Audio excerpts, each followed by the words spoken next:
Yes, Hello, sir. my friends. Welcome to the Black Diamond Call for Monday, November 14th, 2016. John Lavenia dialing in live from Salt Lake City, sitting in my car in the dark in a parking lot near City Hall so I can get a cell phone signal because Comcast is completely out in Salt Lake City. Like the whole outage going on here, I can't get it. And not only do I not have internet and haven't had internet for hours, I also have one bar of cellular signal on my cell phone.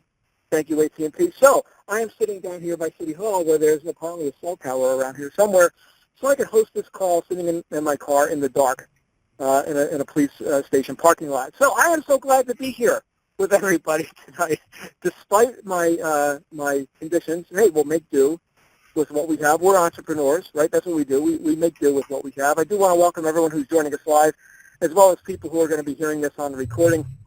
And I'm expecting a brilliant and exceptional call tonight because of the gentleman we've got coming out here is no stranger to training over the interwaves and all the stuff that we do each week here inside the Digital Altitude community.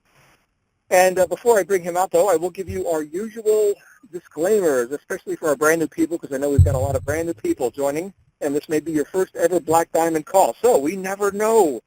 We never know what's going to happen on this call.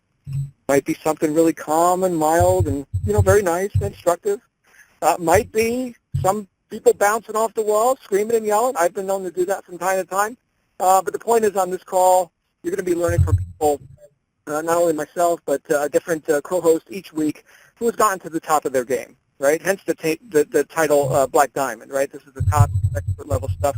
So pretty much anything goes. Nothing's pre-planned or pre-scripted on this call. We're just going to tell you the way we see it. You're going to hear our opinion on stuff, how we work our businesses, how we run our lives, and see how these ideas apply into your life, right? Take what you like and leave the rest, right? Do what you like. This is all for you. And we will have a Q&A session at the end so you can interact with myself and the co-host. And my usual disclaimer, if I say anything that offends you, you'll get over it. That's just how we roll. We just want to tell it the way it is. I've often said I'd rather help people succeed and maybe get a little uncomfortable than, just stay comfortable and, be where they're at before they met me, right? So we're change agents here. We get the job done. This is the call where we like to talk about how we get that job done. So without further ado, I did hear Ash. Hi, Ash. How are you?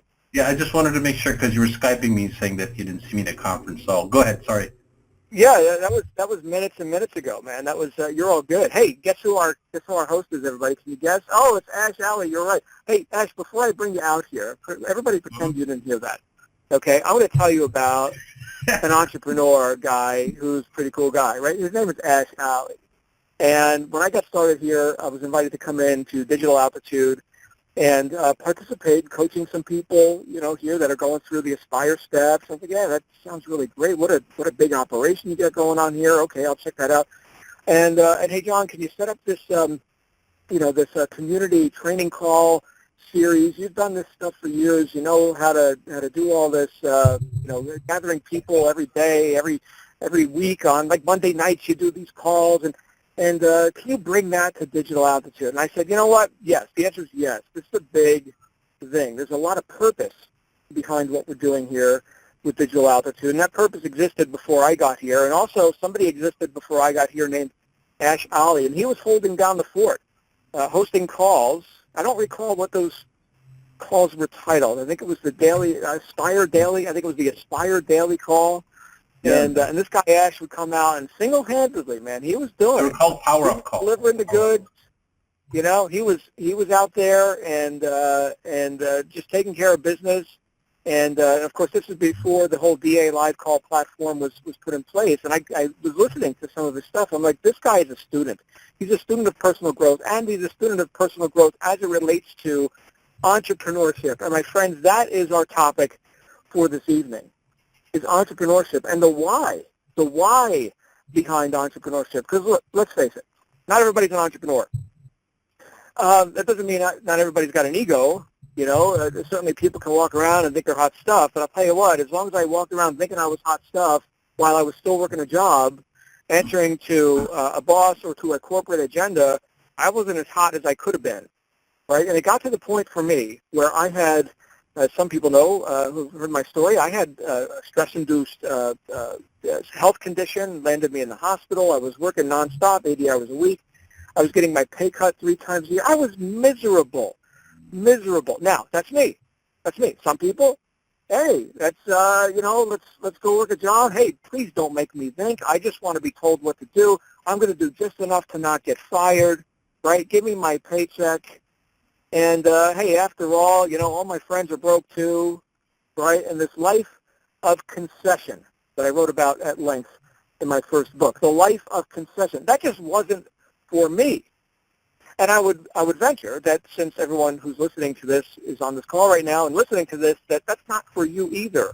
There are probably, arguably, more entertaining things that you can do than listen to John Lavenia and this guy Ash, who's about to come out here, talk about entrepreneurship and why we chose this path, or why perhaps it chose us. Why were we so damn dissatisfied with the status quo and, being just a cog in the wheel of some outside entity, not having dominion over our time, our ability to earn, our lifestyle? Why? Why do some people concede to that? Why do a lot? In fact, most people concede to that. Well, we could certainly say, hey, look, the marketplace is tough. You might fail, right? It's rough. This is not a movie shoot. This isn't a test run. This is for real, right? You're out there creating a life. You get one shot, okay? And some people just may not be up to the task. But there are those of us, all of us listening here on this line right now, who have strived for more. We choose to reach high above the mediocrity that most people just concede to, just, I guess, enduring.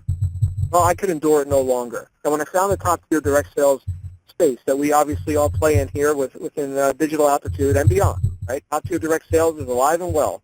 When I found that and I got serious about it and I learned what to do from people who were doing it, who had come before me, and you're going to learn a lot right now, from a guy like Ash, okay, and you'll learn each day on these calls. But when I became a part of this, really a part of it, right, not just around it, not I'll try, no, none of that, okay, but when I got into it and it got into me, my whole life changed. I haven't worked a job since. I've made millions of dollars as an entrepreneur because, thank goodness, I found people who knew the principles and how to apply them and were willing to teach me what to do, which is why it is now my honor to not only bring you these calls and to do some coaching here with Digital Altitude, but also to share the microphone with guys like this who have also, become quite adroit at delivering this message and empowering people to, reach high above mediocrity. In some cases, just start to get out of their own way, which is, I think, the first step that I had to do. So, Ash, tell us what is going on with my buddy Ash out of Chicago, Illinois. I feel kind of weird because usually I'm up in the morning, have my coffee or my tea ready, and now it's evening and I'm having my organic coconut water. And isn't that great? Yeah, it's kind of like I'm chilling at and the thing is, this case has a picture of a palm tree in the beach, of the beautiful ocean in the background, and it's just feels like the only thing I'm missing is is my chair, but for the beach. But it makes, when I just drink one of these, in the evening, a lot of things associate when you start thinking about entrepreneurship. So let me get started here. Enough of this coconut water. So I'm just gonna chill out a little bit and kind of talk to you about my story a little bit and see where it comes. Because usually I just come in and I have things so structured when I do my morning calls. So today I'm just like gonna let it loose, and tell you like it is and give you my story and then talk about entrepreneurs, because really that's what we're all about. But I hope you take some notes and walk away with this thing, because you could easily be watching Monday Night Football right now and having more fun. But I want this thing to be a big benefit for you. I want this night to be something you can remember and saying, you know what, wow, I picked up something that's going to change. I know my life's going to be better, not necessarily from a financial standpoint, but in general. So I'm kind of going to give you my story. As you know, I've been doing entrepreneurship, direct sales, online marketing. If I put all those categories together, which we're all part of, I'd say it's about 30 years. So and I graduated from high school, and I was Even when I was young, my first job was being a newspaper boy. And I'll tell you, and one thing I learned is that entrepreneurs, I noticed they get up early in the morning. So when I first got my job, this was way back when I was like 13 years old.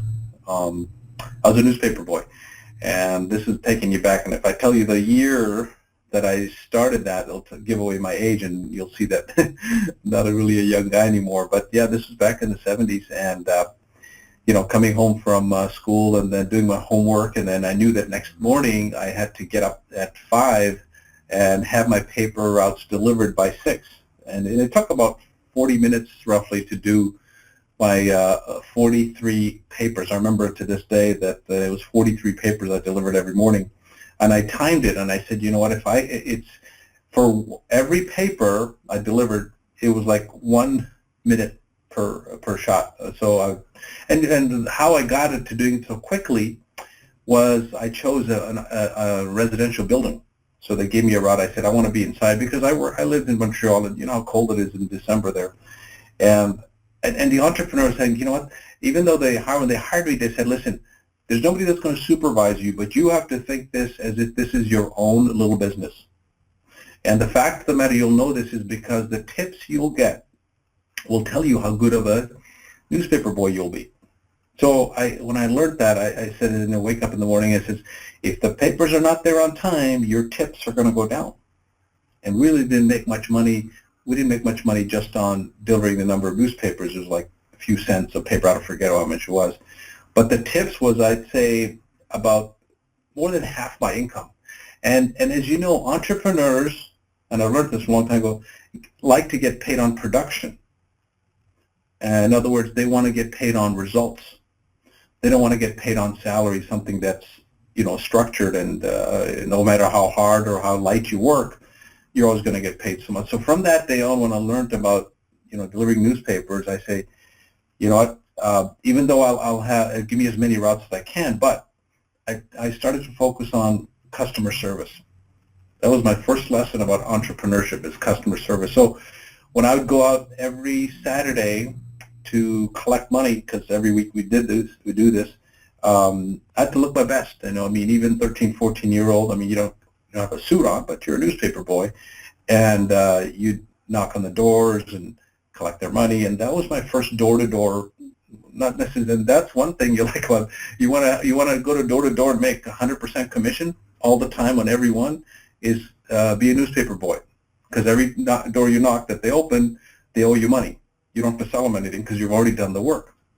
And this is one of the things I learned about entrepreneurship, is that you do the work first, you put your salt in first, then you get paid. Whereas as an employee, or when I saw jobs out there, and I saw my father working in a job, and he was very conservative, God bless him, good man, but he would never, and he would say stoop when he said about sales, because he said, I would never stoop to being a salesperson. And I said, geez, well, okay, and I started to think differently than my dad. So even though I loved him, still do, but he's passed away, but I found that my dad was focusing me into becoming an employee, and which I became an employee actually, but not necessarily an employee as we think of it, more as a direct sales employee, and that's a little bit different than somebody just working on salary, because you're still working on production. You're working on the number of units you can sell, just like the newspaper boy. So when I finished that was a couple of years. Then I did my college, and father said to go and get a degree, so you can, obviously you hear the story, so you can get a good job. So I went down that road for a little bit, and there, obviously, I was starting to think, yeah, this paycheck deal sounds pretty good, so I became a security guard. And one thing I liked about security guard is because I could take my homework to work at night, from 5 to midnight, and the next morning, get up in the morning, go to school. But from 5 to midnight, it wasn't really work. It was, you come in, you got your uniform on, and you're in an office building, obviously, you're a security guard, and you pull out my homework and start doing my homework and get paid for it. Everybody else in class, they go, what are you going to say? Oh, I'm going to get paid for doing my homework now. Still have to do my job, do the rounds as a security guard. So I found that I was trading time for money. I said, no matter how good of my rounds I did to check the place out, make sure nobody's breaking in and whatever a security guard does, I still got paid the same, $8.62. And this is Canadian money, by the way, so it's like $2 US, as you know, by the time the conversions happen, as you know. But yeah, I mean, and that feeling of entrepreneurship started to disappear on me. And you know what the old saying is, you become part of what you're around, it start to grow into you. And I said, this is not too bad. Sit back, do my homework, collect my $300 a week, go to school, pay my rent. But I said, there's got to be something more to life than this. And once you taste the benefit of being an entrepreneur, you'll always come back to it. And so I started looking at ways to start a business, and even though I was going to college, you needed capital, of course, when you're like 18 years old and 17, 18 years old, just to go to college, you don't have thousands of dollars to build a business. So I would say, what else can I do to produce income for myself? Because I needed to make money, because I just bought a car, a used car. My first car was actually $800. Yeah, you'd think that that's just the transmission. No, it was a car, actually. That had a hood and everything in it. So, and I said, so what I did is I started to deliver pizzas. And here I used my entrepreneurship again. I go, you know what? Customer service. If I deliver on time, smile, give service to my customers, I'd get a better tip. I noticed that. So I started to do a better job than the other delivery boys. And I said to the owner, I said, don't give me a big salary, okay? I just want to make sure you give me a route within this area, so that way I can do more deliveries instead of going all over the place and giving me a higher salary per hour. So what they did, they confined me to and this is, again, entrepreneurship. This is how you got to start thinking, is how can I maximize my time instead of trying to maximize my hourly income. Okay, so I said, give me a confined area so I'd have more deliveries per hour, okay, and I would work the normal 8-hour shift, but I would do more deliveries. And each delivery that you do, as you know, there's a higher propensity of you making more money, because you make, a certain amount of dollar out of each order. So, you would order a pizza, they would order a pizza, I'd drive there and deliver it to them and rush back and go to the next one. And I would actually time my deliveries in a way where I would have, in those days we didn't have GPS, so it was lucky us now how quickly it is to get from point A to point B. But I would plan in the car, and again, this is part of entrepreneurship, is planning your trip. I'd say, okay, I've got to go to this address first, this address second, this address third, rather than whoever ordered first. Because what would happen is, if I didn't do it that way, I would be all over the place, disorganized. So I planned the route in such a way, logistically, I was able to hit more people in a shorter amount of time. Now, they didn't teach me all of this stuff. They did not. They just said, hey, here's the address, go there. Delivery. So entrepreneur came again in when I was delivering pizzas. Got good food anyway, so thanks. So this is where I started to think, what, I got to figure out a way where I'm able to work on my own, control my schedule, and make some money. So I started associating with one of my good friends back then. He's still up in Canada, and he was a barber. And he said to me, he goes, Ash, we got to figure out a way where we don't have to be stuck in a job for the rest of our life, or, like in a factory situation. So we started doing real estate. And real estate was, in those days, was starting to move forward. So as audacious as I was, you would not believe this. Most people would never do this. So of all the times I was working, I saved up some money, about $10,000. And with that money, you would not believe what we did. He took his money. He had about $5,000-6,000. We moved from Montreal to Vancouver.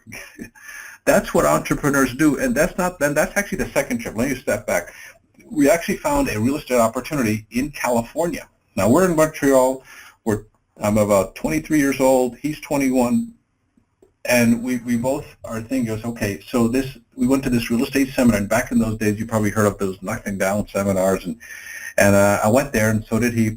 And we invested in a course, paid $500 for it, not knowing it would work, but again, took a gamble. And in those days, we called it a gamble, and today we call it a calculated risk.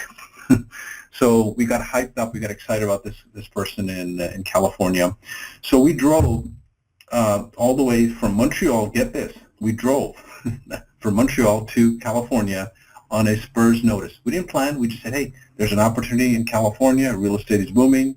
You know, we got a little bit of cash. Let's go. Now, we wanted to control our costs. We said, you know, we don't need a car rental. That we'll just drive. We just love to drive. So we drove. We get this. We left Saturday morning and just, you know, packed our bags and went. Nothing planned. No GPS. Just went after it. We drove non-stop to California. Non-stop. When we got there, you're going to laugh, we didn't have time even to shave. So we got there, we got beards. We're looking for a hotel. It's middle of the night. So we walked into the one establishment, looked like a hotel, but it was, if I was to say this, that people are going to laugh, it wasn't that much of it. He asked us, now usually they say, how many nights are you going to be staying? Well, get this, he says, how many hours would you like to have the room? So you know what I mean by that. At any rate, we moved on to a different hotel, as you can imagine. And we went into this little Hyundai Pony. They used to call them, there's a vehicle called a Pony back then. And it was really a small little four-cylinder car. No air conditioning. So when we got there, the opportunity that we were going to be watching was in Marina Del Rey. Now, for those of you who don't know Marina Del Rey, it was built by Howard Hughes, a billionaire. Very lavish place. I mean, I think the lowest rent there was probably like $3,000 a month. In those days, I'm talking back in the 1980s. So we pulled up, and they had valet parking, and I didn't even know what valet parking meant back then. So we pulled up, and the gentleman grabbed our keys, and he parked our car. So you say, okay, there's nothing wrong with that. Yeah, we went upstairs to watch the opportunity, loved it, so we're going to invest money in real estate and other multi-level marketing stuff. And when we got downstairs and go back to our hotel to get our car, guess where our car was parked? It was parked at the janitor spot. Because every other car, any other vehicle was like a Rolls Royce. The lowest car that, I mean, in terms of value was probably a BMW. So you can understand that us driving into a little, with a little Hyundai Pony, they didn't have a spot for us except for the janitor spot. So that's where we were coming from. Why I'm saying this is because I still remember vividly that that each dollar that we made, even in real estate, was so difficult because I didn't have mentorship back then. I just had a guy, he'd give us the opportunity and we'd go to work. And so we came back to Montreal and tried real estate, and here's the problem. The word I use is try. We didn't commit ourselves, so we lost our money. Then we went out to Vancouver. We still had a little bit of money left, but we went out to Vancouver, same thing. Second time, failed again. Did you know that most successful entrepreneurs, on average, fail about, I read this in small business website, Small Business Administration, or SBA, that's what it's called. At any rate, it had said that 2.4 times that you fail in a business before you become really successful at it. So I said, hey, there's my 2 right there, and I got to find my 0.4.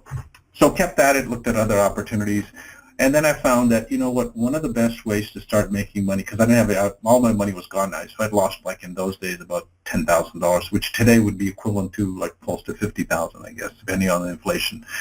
And those were Canadian dollars, so those were like dear to me. So at any rate, so what I'm getting at is that as entrepreneur-driven, so his name was Steve, my partner. He went on his way. I found an opportunity in the States and working in direct sales. I said, you know, the next best thing to owning a business is to working for direct sales where I'm able to control my schedule. I don't have to purchase the product. I can still just market it and go out and sell it. And that was in consulting services. So, and I always loved business. I said, I always love to analyze businesses, look at how the cash flow is structured, look how they analyze productivity, how to improve that, how to improve your operations in a business, your marketing. So I got into that. So I studied and took many courses on business management, then got hired to this company, and then for several years, that's what we did. So I managed to hire other salespeople to show them how to do direct sales, walk into businesses. And actually, this was cold call, walking in. At first, they didn't even give you leads or appointments. They said, okay, here's the territory, here's the product. Your job is to sell a business analysis of in a company that has around $1 million or more revenue. and we'll send an analyst out to that company, and they will analyze from head to toe. And their job was to do the fixing, which is the implementation, the second level. At any rate, so what we found is that when we walked into businesses, we were not really welcome because, as you know, when you do cold call and you're coming in unannounced, the first thing they're looking at you and saying, what is it that you're selling? You already have a huge barrier. And to diffuse that, it took a lot of ingenuity and a lot of creativity to do that. So we'd walk into a business and we'd get screened, as you know, the gatekeepers. So it's very difficult to sell on a cold call, especially up in Canada. Get this. And in Canada, where I was in Montreal, it was 90% French. Now, as you know, and the product we were marketing was from the U.S., which was in English. All the brochures, everything was done in English. So it was very difficult. The company wasn't smart enough at that time to have all of our sales paraphernalia and all the documents in French as well. So I was their spokesman. So I would walk in and talk to them in French, which I speak pretty decent now. And but the product, when I showed them a brochure, was in English. So you can see I was more like a translator. But you know, that didn't stop me. I said, you know, and I kept telling them, hey, you've got to have your materials in French. And they say, oh, we'll get to that. You know how corporations work sometimes. They want to wait till the results happen before they invest in it. So at any rate, what happened is that we kept pushing, and we became one of the top regions for them in Canada as the highest rate. And one of the ways we did it was because we didn't speak, the material wasn't in French. It was all in English. I spoke French, and then they got to learn to like me. So I found that, you know, it doesn't really matter what the product is.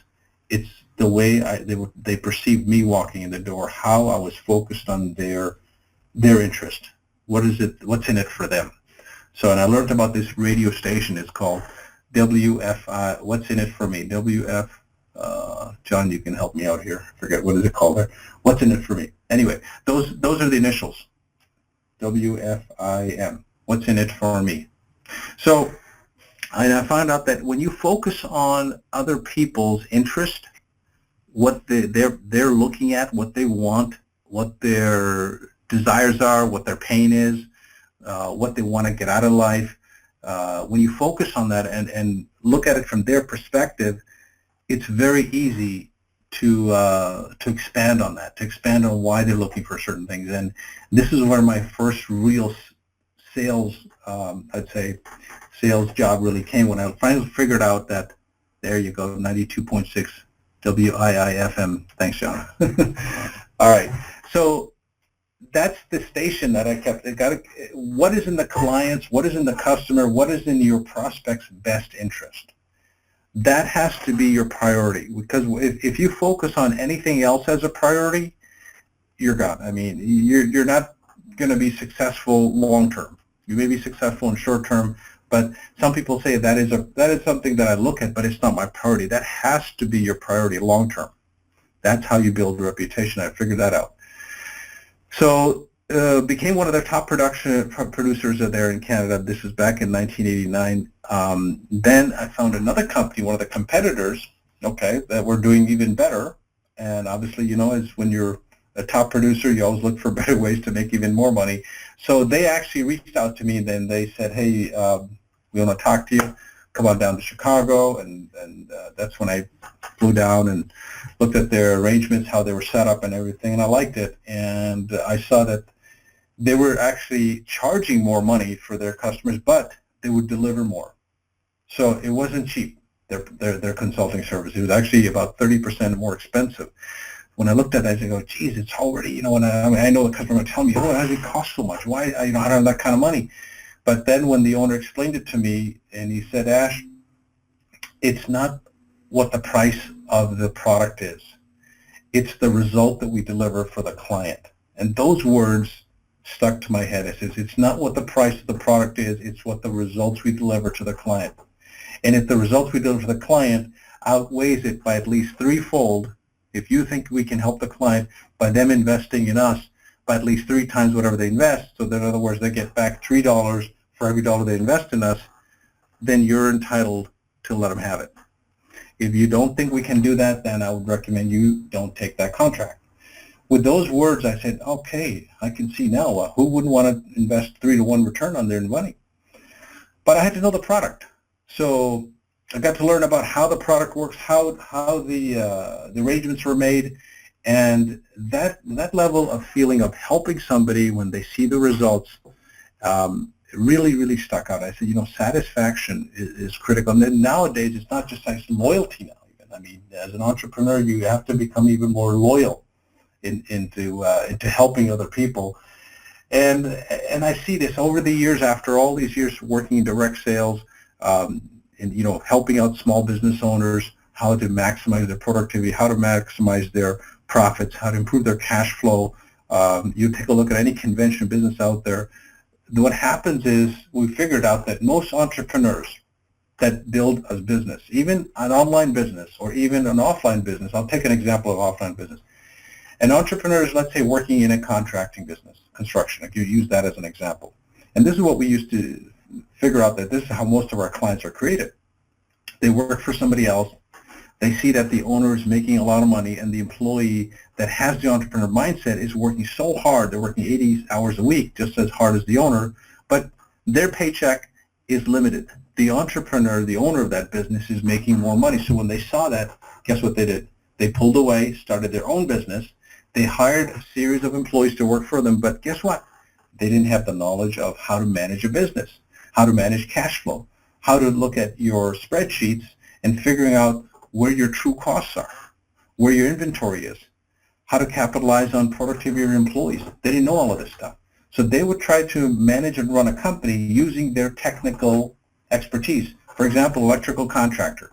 You take a look at electrical contractor. When we analyzed companies, we figured out that the entrepreneur was not really a businessman. They were employees working in a entrepreneur environment.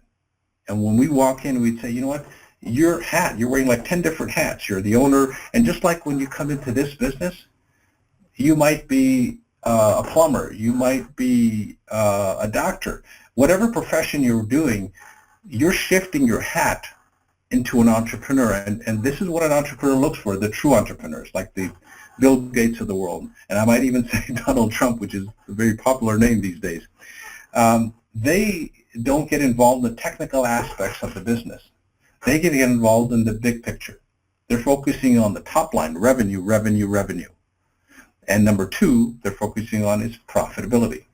Those are the two main critical variables that they look at in a business as an entrepreneur. You look at Warren Buffett. That's what he's looking for, revenue and profitability on his investments. The details, the small little details, the administration aspect of a business, he's delegating that to other people. And I look at Digital Altitude, it's structured in a similar way, where you have the coaches and the phone and the support and the phone salespeople we have and the coaches we have and all that. They're handling the operations and the administration side of the business. Us as entrepreneurs, we're focusing on the marketing side, driving revenue. We know the profitability is there. It's already structured. We don't have to worry about controlling our costs that much. We're focusing on so. And I said, this is what the ideal business should be like online, where you have a mix of people working like a conventional business, bricks and mortar business. And the second aspect of it, the second prong to it, I might say there's three prongs actually. The second prong to it is you have people calling your most important asset, which is your list, your people that are coming to your list. That's the most important asset. And the third element, I should say, that is critical to a business is building a community, events. And as you can probably know that the next event is coming up in Hawaii. I'm excited for that. I got my coconut water already here. Let me take a sip of that.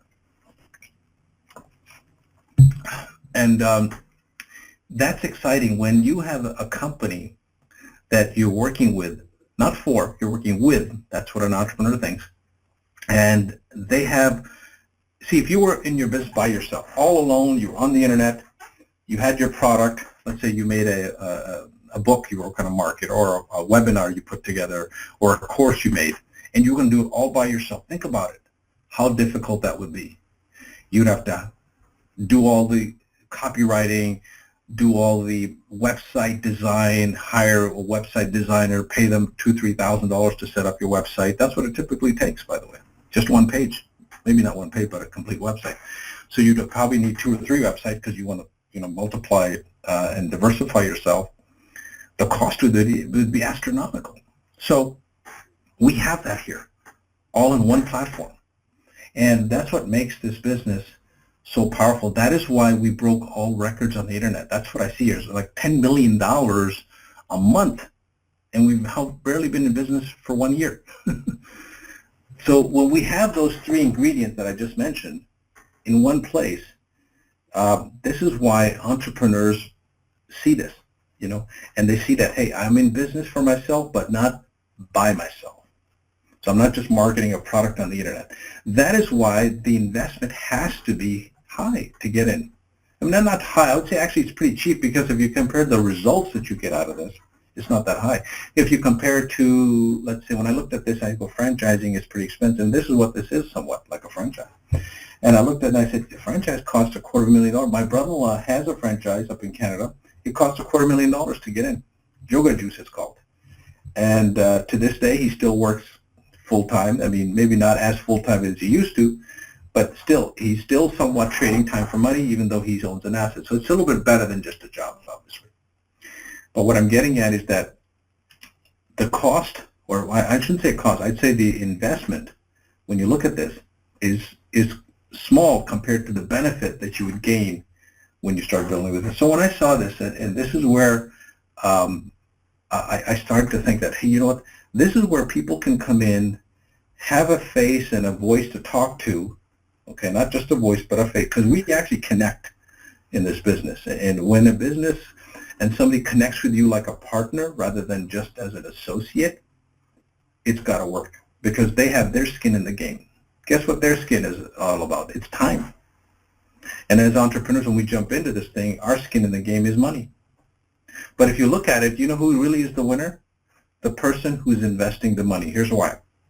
Because time is something that will go away and never coming back. I cannot go to the clock and go backwards an hour, unless it was, daylight savings time, whatever. But it's gone. The last 40 minutes that we've been talking, that's going to be history. I cannot change that time. But if I was to give you $40, and then tomorrow I said, hey, can I have it back, and you give it back to me, I haven't lost anything, right? You borrowed, let's say if I borrowed $40 from somebody. But when you borrow time from somebody, you can't borrow it, because it's history. In fact, I'll give you an example. If they said to you that we'll give you $10 million, but you're going to get to live only for the next 30 days, would you do it?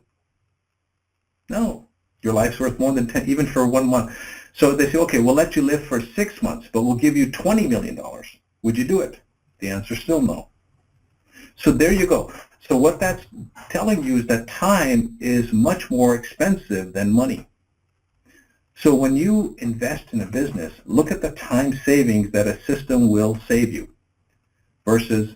So when I looked at that, entrepreneurs are always thinking of ways. If you've read the book, The 4-Hour Workweek, when I first read that, I go, yeah, this is awesome. This guy's outsourcing everything. He's leveraging time. He's actually creating 2 hours with 1 hour.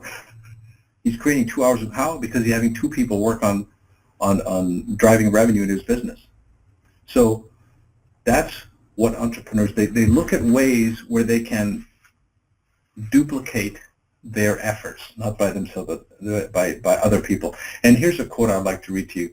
Get around the right people. You will be the same person in 5 years from now, except for the people you meet and the books you read. Charlie Jones said that. Charlie Tremendous Jones, they used to call him. I don't know if he's still alive. But he's one of the best philosophers that ever came in.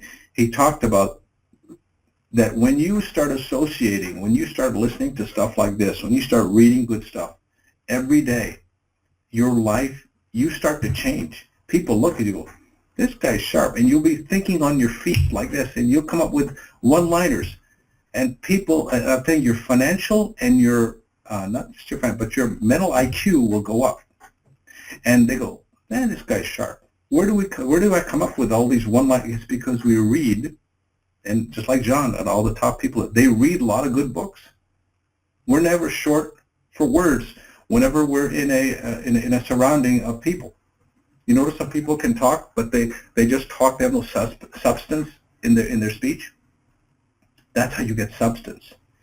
You get to have this knowledge, and keep this in mind.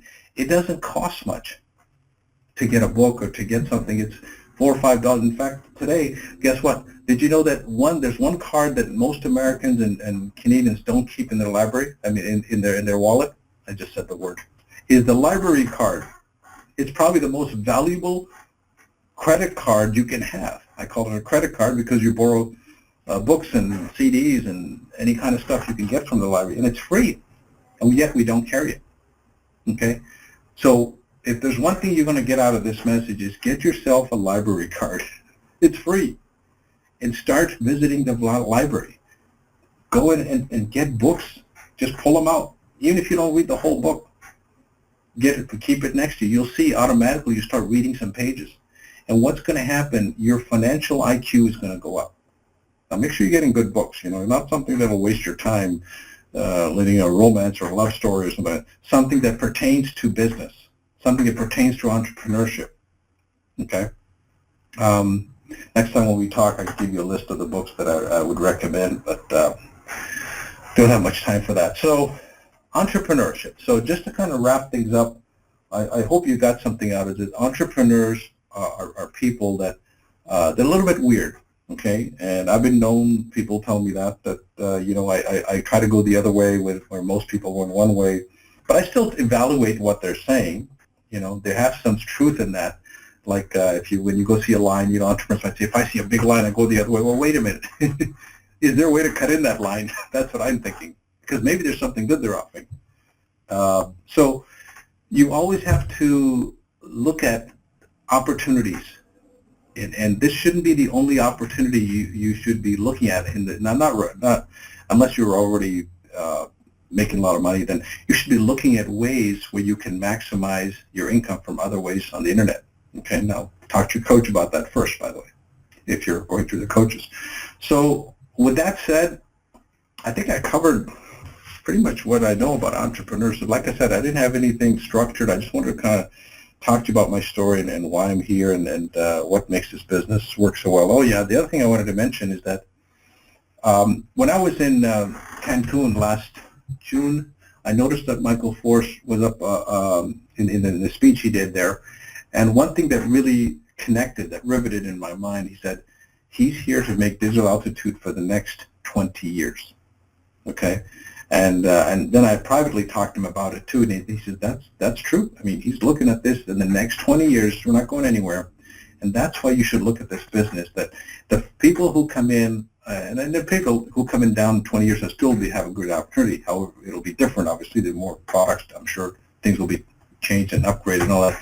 But look at it this way: you have a chance right now to build a huge business, and with the system, the strategies that he was talking about, what he's getting into, and how he's going to, the guy's very talented. I mean, from a Marine to an entrepreneur, I mean, it's amazing because, and this is what he's looking at. So when I saw that, I said, oh, that's it. The business is in my heart now. And so that's what I'm looking at here, is to build it to the next level and always go on bigger and bigger. So that's really all I wanted to talk about. I hope if there's if you want to shoot a question or something here, I'm willing to spend a few minutes, do Q&As. So Michael, I don't know, this is my first Black Diamond call, so fill me in what we're going to do. You did very well, Ash. I'll tell you what, I'm impressed. Everybody on the chat room, let's hear it for Ash. Ash, the man. Good job, buddy. So look, I'm not on the usual app that I host these calls and control everything from. So I'm going to see if I can do this just with a web browser and see if we can get into Q&A mode, and so we can have some dialogue over here. Hold on just a second. All right, I think we're gonna do well here. So let's see. If you would like to address Ash directly, you can hit *6 on your phone if you're dialed in with a phone, and you can raise your hand, and then we'll see if we can bring you out here. And Ash, if this does not work, because of my technical limitations tonight, but I'm going to need you to do that on your on the app, because I see that you're on the app right now. So, Number 6, yeah. let's see. Do we have any callers in queue? See if this will work. So far, not so good. All right, so *6. Oh, wait, I do see a Frederick Young. Frederick, can you hear us? Yes. Hey, Frederick, you're live on the air. Hi, Frederick. Yeah. Hi. Go ahead. Nice to talk to you. Good, good. What's your question? Well, I'm a RISE member. I joined the Digital Altitude almost 2 months, more than 2 months ago, but I don't seem to be getting anywhere. So, Okay. yeah, Okay. I need some advice, and Okay. also I don't think the account is working the way that I want it to. Okay. Your name is Fred? Yeah. Okay, Fred. Where are you calling from? I'm from Delaware. Oh, awesome. Okay. Yeah. So you came in a couple of months ago, Rise, and you're not getting the success that you're looking for, correct? Yeah. Okay. So, I mean, could be a long conversation, but just in general, I mean, what have you done to try to make money from Rise?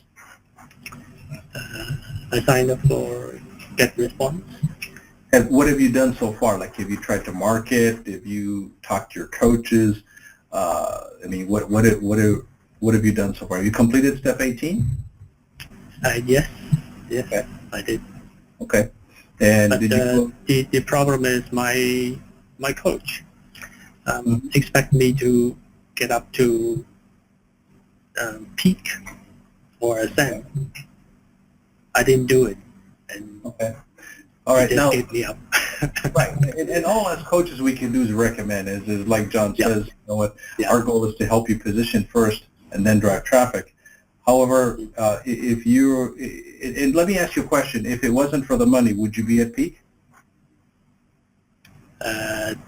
Like if you had the funds available, would you be at peak right now? Sure. Okay. So really, you're in agreement with your coach because obviously your coach knows that if you can't find the money, you can't come up with it. Obviously, you're going to do what you can. But here's the thing I would look at. There's two directions you can take here. One is to try to build a business from Rise, which is to market on your own, and the other is explore all avenues in finding the money, because that's part of entrepreneurship. That's part of your job description, is to find capital. Entrepreneurs look for capital to invest to build a business. That's as equivalent as increasing sales. Finding capital is as equivalent as getting a sale at the level you're in. So what I would do is focus on both. And this is what I tell my people. Every income you're making from this business or any other income, whatever comes in from your job. What do you do for a living, by the way, right now? What? What do you do for a living? What's your... Oh, I'm retired. You're retired. Okay, so you can't live on love. There's got to be money coming into your bank account from somewhere, or you're living off your savings, right? Yeah, so savings. The money that's coming in right now from whatever it is, this is how I'm going to help you build this business quickly. Take 10% of your money that's coming in, move it off to the side, don't touch it, and keep it for building your business. And from that, let's say you save even $100 a month, okay? Take $50 of that, half of your savings, of the 10%, okay? And save it to build to buy Ascend and Peak one day. The other $50 you have, start figuring out how to market at that level, okay? You see what I'm saying? Yeah. So let's say you're on retirement or you're on welfare, whatever it is, and your money is coming in. It's very small, I know, but the thing is, you've got to find out how to raise capital, either through increasing your net profit, which is getting revenue coming in by producing sales, or number two is to find capital. Both means that you're putting money into your business. You see? So you will see, this is one of the things we teach you. That's part of the teaching at Rise. Okay? Hope that answers your question. That make sense? Yeah. But another thing is, I'm not sure that get response. The card is communicating with Okay, those the are digital technical, altitude. Yeah. Fred, those are technical issues, and I would recommend you contact GetResponse. They have a great support service. I use GetResponse, and just call them and say, hey, is my system's working properly? Maybe there's some kinks, some technical stuff you have to fix. That's something that could be done by any support. Okay. Okay. But the main thing I'm trying to get you to understand is start on a piece of paper, look at your budget, figure out, and listen to one of my calls that I just did yesterday, actually. And if you listen to that call, I talk about how to start finding some money. Okay? Okay. I just had a person last week that purchased their Rise, and they came in March. I was one of the first coaches in this company, and they came in with me in March, and they just finally saved enough money to buy Rise full pay last week. That's called commitment. So what I'm getting at is, look at this business is that just because you don't have Rise and Peak right now, what are you doing to work towards it? Inch by inch, every single day, put down a goal that how much money you're going to save and allocate it to building your business. Because remember, getting Rise and Ascent is inventory. That's part of your product.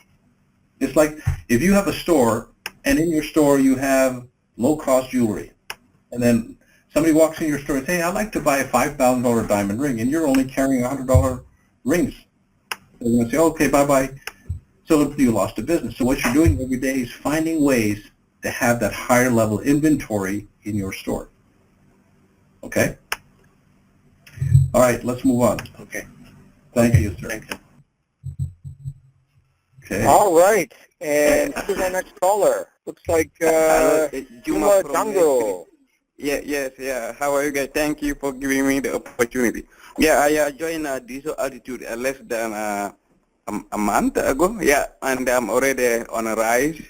And I started marketing with the just pre-ad, and I've been seeing leads already. And few from my group are already going through the steps. But my question is about the one member of mine. He booked the appointment with the coach, but the first appointment he didn't attend it because he didn't add the Skype name of the coach to his contact. We don't know if the coach called him but couldn't get hold of him or not. And then he rebooked again after he added the contact, the Skype contact of the coach to his Skype contact, but he didn't receive a call. And then he rebooked again the third time. He didn't receive a call. So at this point, I totally got confused. I said, what is happening? Like, what can we do? And we contacted support team, my sponsors contacted support team, but we haven't gotten a result yet. So what can we do in this situation? Okay, so if I understand you correctly, what you're saying is that the coach never got connected with the person that's doing the steps. Is that right?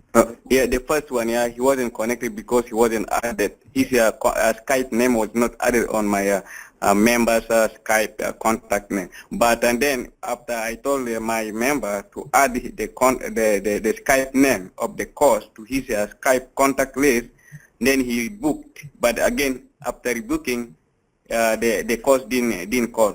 And again, he rebooked the third time. He didn't call. So until now.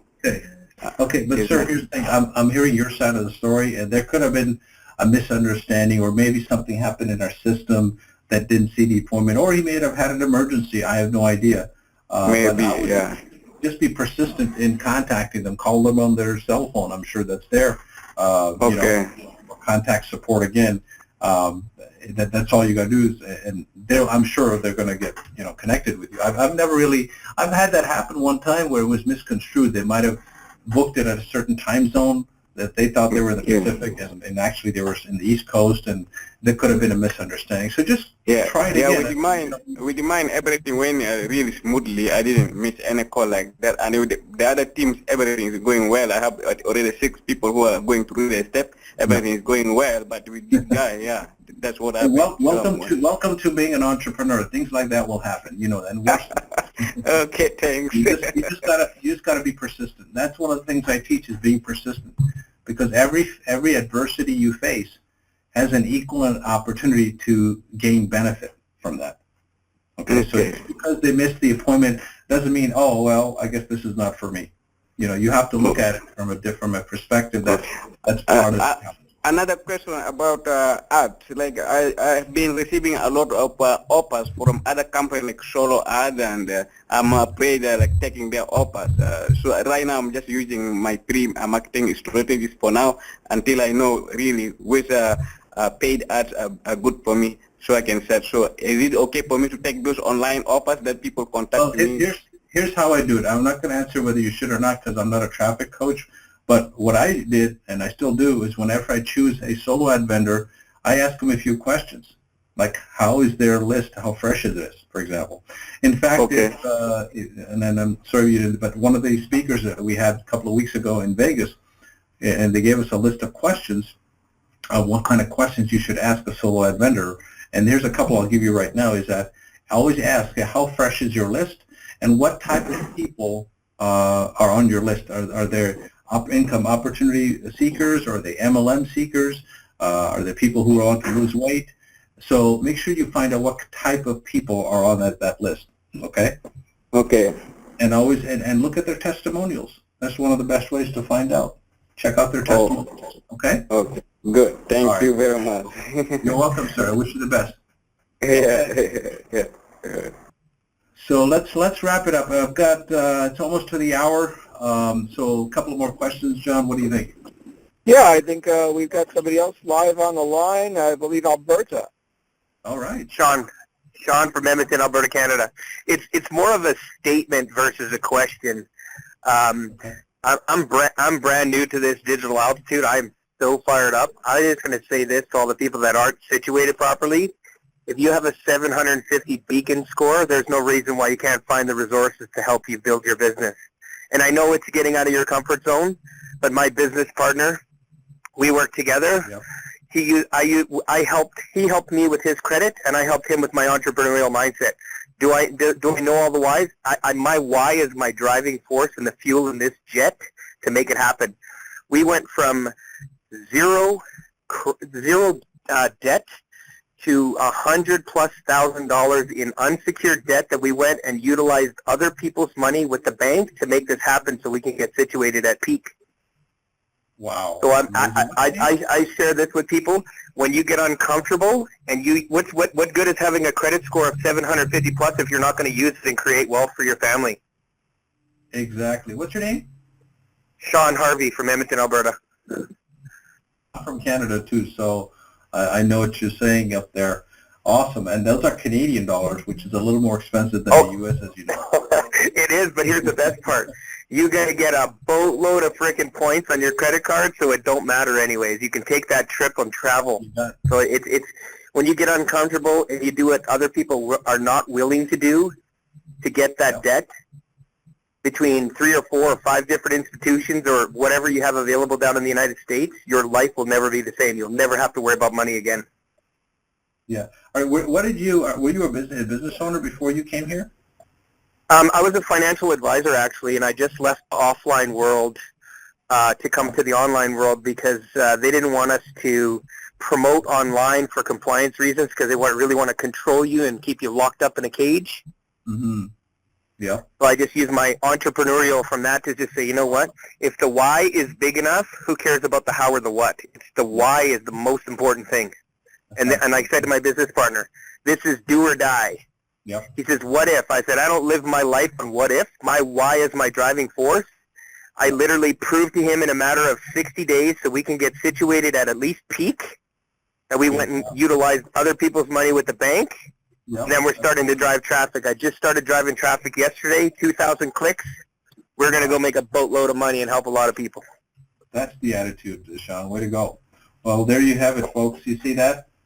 That's the kind of the mentality you got to have in building a business like this, is to somewhat burn your bridges, I would say, because when you have that kind of mentality, there's no telling of how high you're going to go with this. So thank you. Appreciate that.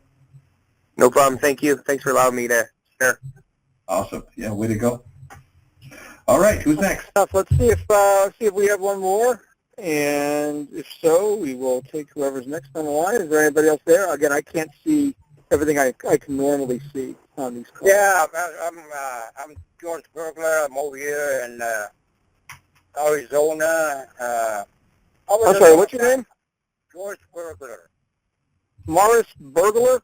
No, George. George. You know, George of Oh, the George. jungle, you know? George of the Jungle. Very good. Yeah. I just want to know, you know, I mean, what's it cost for licensing,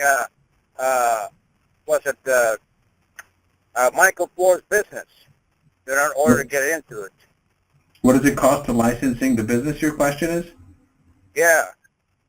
Okay, So well... I just went in the rice, you know, Okay. put the money in for rice, you know, and see, all I want to do is just substitute my income, okay? I'm an owner operator, okay? I have my own Okay. business too, Okay. And it's almost similar what I do, what you guys do, okay?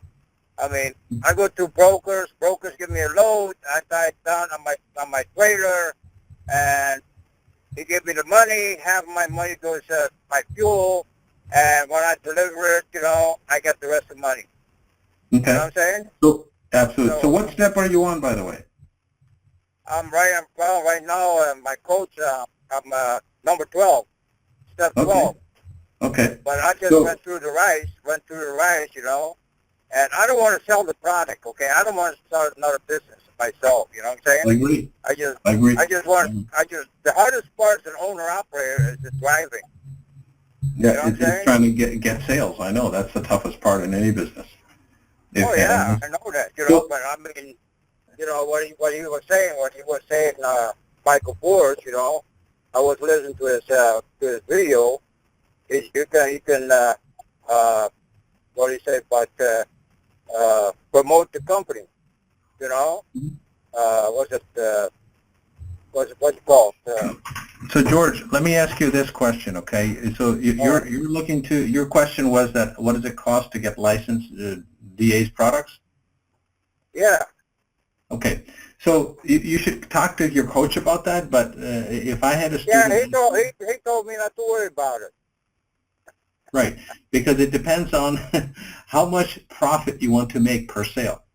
Okay, obviously, Well, if you're a business owner, I don't want to sell anything. Okay. no, I'm talking about profitability. Okay, I'm talking about economics. You remember on step 2? Excuse me? Okay, you remember on step 2 they talked about economics? Yeah, yes, I do. I remember Right. that. I'm talking about profitability. I'm not talking about you selling any product or anything, okay? You don't have to be a salesman here. But first you have to structure your business for profitability. That's how you build any company. So you have to look at what's it going to cost to market. If it's going to cost about $5,000 a month to market, and all of that revenue that's going to come in is going to be paid, you know, just from rice sales, you might need to position yourself a little higher. You might need higher-end products to market, which are ascendant peak. So I would recommend you look at to market the highest value product you can get, okay, which is ascendant peak and apex, then drive the revenue. Because what's going to happen is a percentage of your clicks will upgrade to those levels whether you do or you don't. Right. So you have to look at that percentage. I don't know if your coach has gone through the business plan yet and show you the conversions. Okay, so make sure you ask your coach to go over the conversions with you, okay? All right. And that will tell you that how much money you should spend to build this business. So I'll let your coach answer that question, okay? Okay. Well, you know, All right, my friend. I started my business a long time ago too. Yeah, yeah. So that's the best way to look at it. Look at the conversions first. You got to know your business first, okay? You got to know what the percentages are, what percentages get converted. Then based on that, you make a decision on what inventory you want in your business, okay? All right, Ash, and with that, we're going to wrap it up. It's coming up on 5 minutes past the hour. Hey, thank you, man. Thank you for delivering the goods tonight, and as well as taking a few questions here. Any closing comments as we wrap up this call, and then I drive back up the hill to see if my internet is turned on again yet? Okay, awesome. Yeah, no problem. I enjoyed it.